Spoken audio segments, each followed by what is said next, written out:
CHAPTER 33 of the Adventures of Ferdinand Count Fathom, by Tobias Smollett. Recording is in the public domain. Such a preeminence could not be enjoyed without exciting the malevolence of envy and detraction, in the propagation of which none were so industrious as the brethren of his own order, who had, like him, made a descent upon this island, and could not, without repining, see the whole harvest in the hands of one man, who, with equal art and discretion, avoided all intercourse with their society. In vain they strove to discover his pedigree, and detect the particular circumstances of his life and conversation. All their inquiries were baffled by the obscurity of his origin, and that solitary scheme which he had adopted in the beginning of his career. The whole fruit of their investigation amounted to no more than a certainty that there was no family of any consideration in Europe known by the denomination of Fathom; and this discovery they did not fail to divulge for the benefit of our adventurer, who had by this time taken such firm root in the favour of the great, as to set all those little arts at defiance, and, when the report reached his ear, actually made his friends merry with the conjectures which had been circulated at his expense. His adversaries, finding themselves disappointed in this effort, held a consultation to devise other measures against him, and came to a resolution of ending him by the sword, or rather of expelling him from the kingdom by the fear of death, which they hoped he had not courage enough to resist, because his deportment had always been remarkably mild and pacific. It was upon this supposition that they left to the determination of the dice the choice of the person who should execute their plan; and the lot falling upon a Swiss, who, from the station of a foot soldier in the Dutch service, out of which he had been drummed for theft, had erected himself into the rank of a self-created chevalier, this hero fortified himself with a double dose of brandy, and betook himself to a certain noted coffee house, with an intent to affront Count Fathom in public. He was lucky enough to find our adventurer sitting at a table in conversation with some persons of the first rank,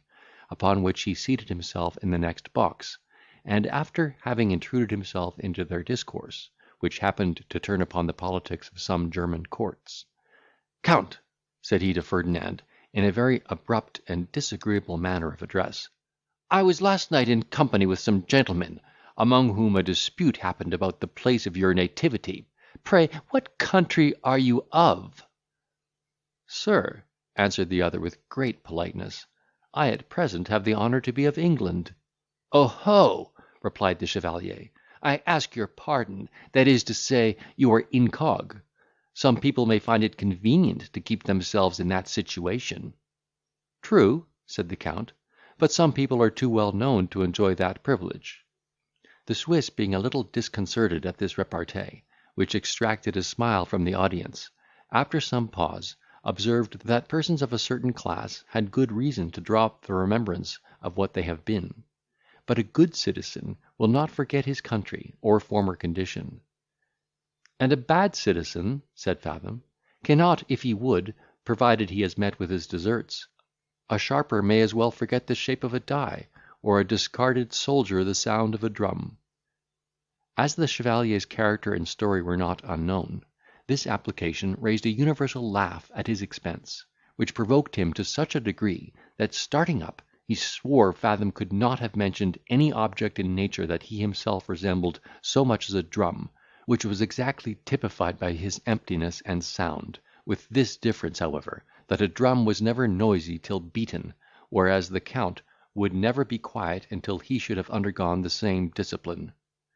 So saying, he laid his hand upon his sword, with a menacing look, and walked out as if in expectation of being followed by our adventurer, who suffered himself to be detained by the company, and very calmly took notice that his antagonist would not be ill pleased at their interposition.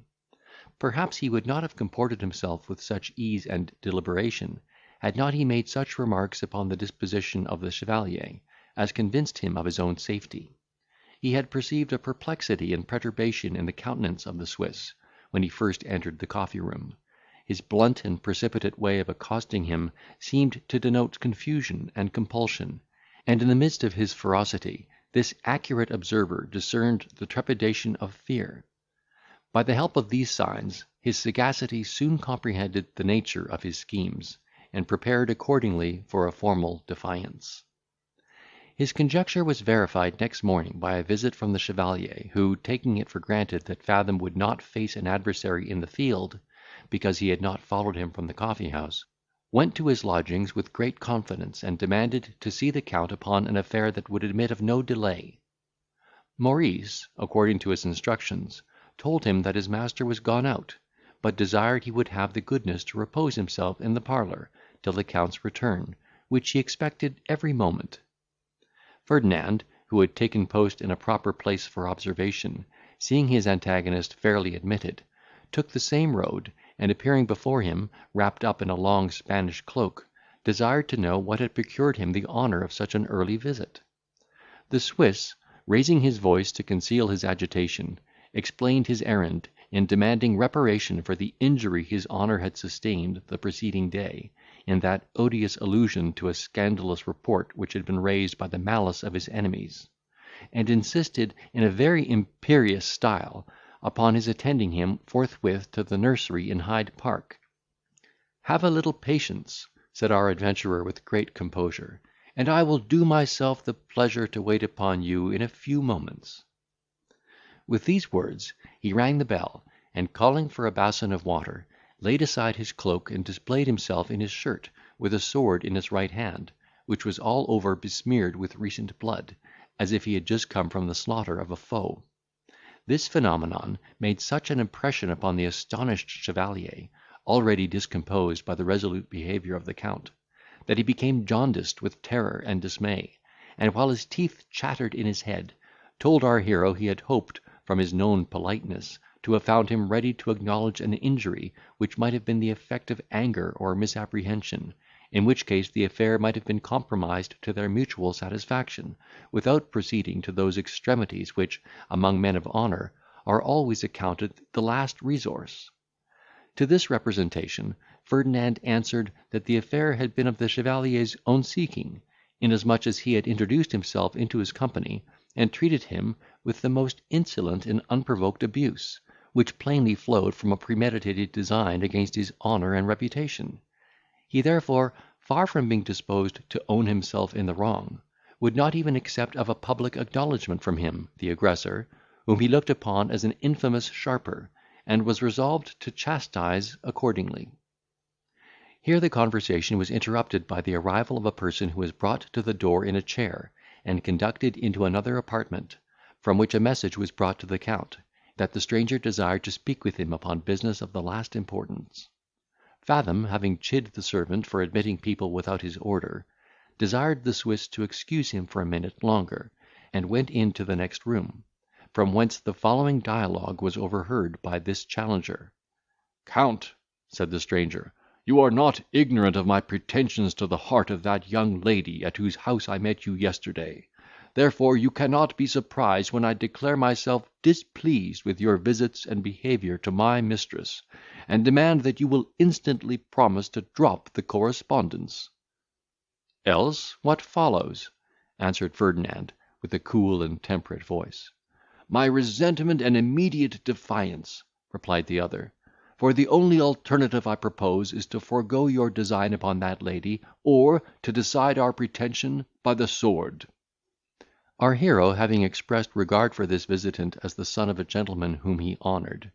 was at the pains to represent the unreasonableness of his demand, and the folly of his presumption, and earnestly exhorted him to put the issue of his cause upon a more safe and equitable footing.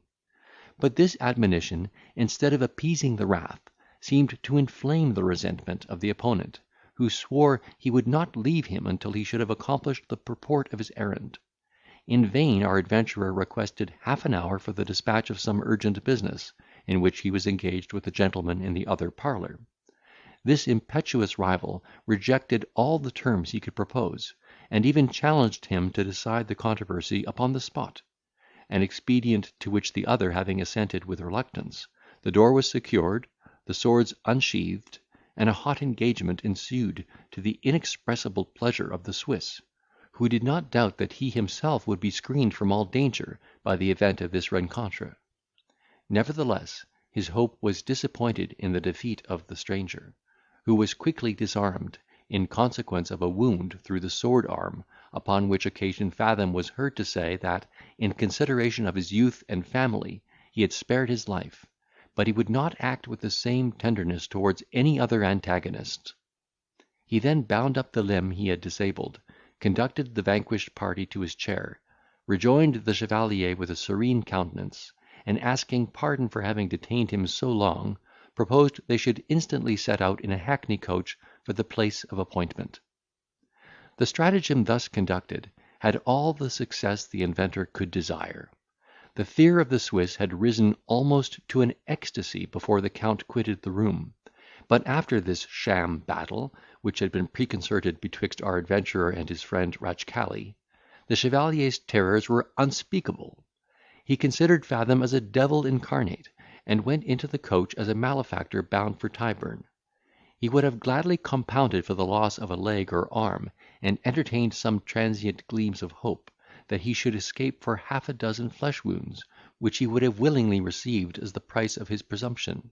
but these hopes were banished by the remembrance of that dreadful declaration which he had heard the Count make, after having overcome his last adversary, and he continued under the power of the most unsupportable panic, until the carriage halted at Hyde Park Corner, where he crawled forth in a most piteous and lamentable condition, so that, when they reached the spot, he was scarce able to stand. Here he made an effort to speak, and propose an accommodation upon a new plan, by which he promised to leave his cause to the arbitrament of those gentlemen who were present at the rupture, and to ask pardon of the Count, provided he should be found guilty of a trespass upon good manners. But this proposal would not satisfy the implacable Ferdinand, who, perceiving the agony of the Swiss, resolved to make the most of the adventure, and, giving him to understand he was not a man to be trifled with, desired him to draw without further preamble. Thus compelled, the unfortunate gamester pulled off his coat, and, putting himself in a posture, to use the words of Nym, winked and held out his cold iron. Our adventurer, far from making a gentle use of the advantages he possessed, fiercely attacked him, while he was incapable of making resistance, and, aiming at a fleshy part, ran him through the arm and outside of the shoulder at the very first pass.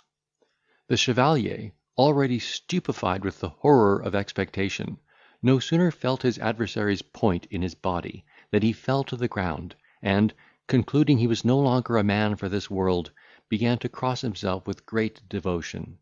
while Fathom walked home deliberately, and in this way sent a couple of chairmen to the assistance of the wounded knight. This achievement, which could not be concealed from the knowledge of the public, not only furnished the character of Fathom with fresh wreaths of admiration and applause, but likewise effectually secured him from any future attempts of his enemies, to whom the Swiss, for his own sake, had communicated such terrible ideas of his valour, as overawed the whole community. Chapter 33.